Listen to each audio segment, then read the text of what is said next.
మాకు next agenda ఉంది sir. మేము వెళ్ళాలి. నెక్స్ట్ అజెండా ఉంది. మీకు పోలీస్ పోస్ట్ ఎట్లా ఇచ్చారు? మీరు మీకున్నటువంటి ఏ అధికారంతో మీరు ఆ ఇల్లు కూల్చారు? ఎవరు ఇచ్చారు మీకు అధికారం? రిటర్న్ గా ఇచ్చిందా? కోర్టు వారు ఏమైనా ఇచ్చారా? లేదా పైన మీకున్నటువంటి ప్రభుత్వ అధికారులు ఇచ్చారా? మీరు కలెక్టర్ గారికి ఏమైనా లెటర్ రాసి పర్మిషన్ తీసుకున్నారా? నాకు తెలిసినంత వరకు కలెక్టర్ గారు మీరేం రాయలేదు, పర్మిషన్ ఇవ్వలేదు. మీరు పోలీసు వారికి మీరు ఏ బేసిస్ మీద లెటర్ రాశారు?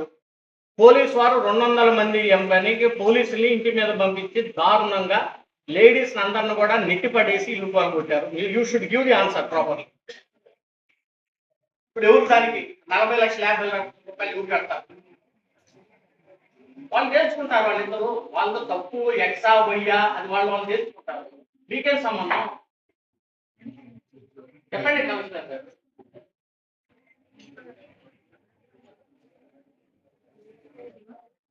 ఏం చేస్తారు? పెళ్లి చేసుకోవాలని ఇల్లు కట్టుకుంటున్నాడు. భయప్రాంతులు అయిపోయారు ప్రభుత్వం.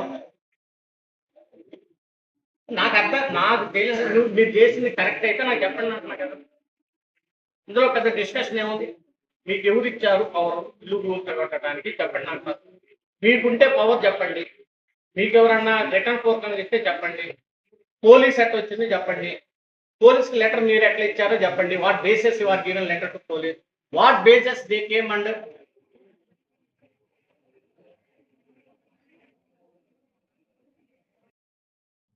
ఎవరు? ఏం జరుగుతుంది అసలు ఇక్కడ?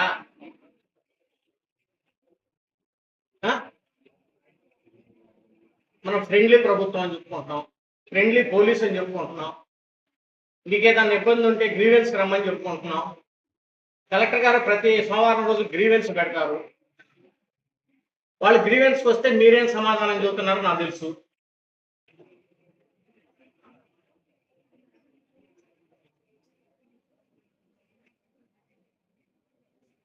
ఇప్పుడు మీరే ఉన్నారు. మీలో చిన్న చిన్న తప్పులు ఇద్దరి మధ్య ఉండొచ్చు, నేను కాదంటలేదు. అది ప్రైవేట్ వ్యక్తుల మధ్య ఉంటుంది. తప్పు ఆయిందా ఏందా తేలిద్ది. 4 రోజులు కాక 10 రోజులు తేలిద్ది, 10 రోజులు కాక నెలకు తోలిద్ది. మీకేంది? మీకంత ఉత్సాహం ఏంది?